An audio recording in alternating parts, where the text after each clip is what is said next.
TV9 बड़ी जिम्मेदारी के साथ इसकी डिटेल जानकारी आपके सामने लेकर आया है, क्योंकि हवाई सफर करने वाले उन यात्रियों की फिक्र है जिनकी जिंदगी कई हजार फीट की ऊंचाई पर विमान के अनुभवी पायलटों के भरोसे होती है। लेकिन जरा सोच कर देखिए कि अगर वही पायलट नशे में विमान उड़ा रहा हो तो वो किस तरह अपने साथ विमान में सवार यात्रियों और क्रू मेंबर्स की जिंदगी को खतरे में डाल सकता है।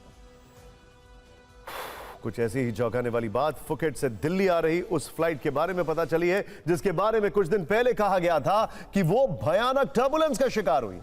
लेकिन अब उस घटना के बारे में सूत्रों से पता चला यह है कि फ्लाइट का जो पायलट इन कमांड था उसने प्रतिबंधित मैरिजुआना यानी गांजा का सेवन किया था।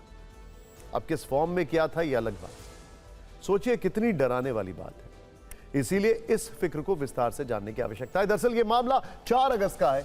उस समय एयर इंडिया की फ्लाइट AI2379 हवा में अचानक लगभग 300 फीट नीचे गिर गई।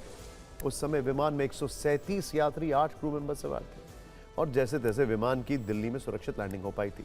इस कथित टर्बुलेंस में चोट लगने के कारण 13 क्रू मेंबर्स, 13 यात्रियों और 4 क्रू मेंबर्स को अस्पताल में भर्ती कराना पड़ा। किसी के सिर में चोट आई तो किसी का कंधा फ्रैक्चर हो गया था।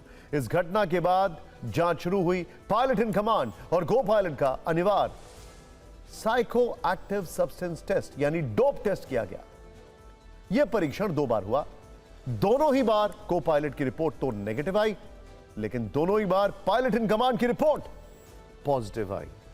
मतलब एलिमेंट ऑफ डाउट।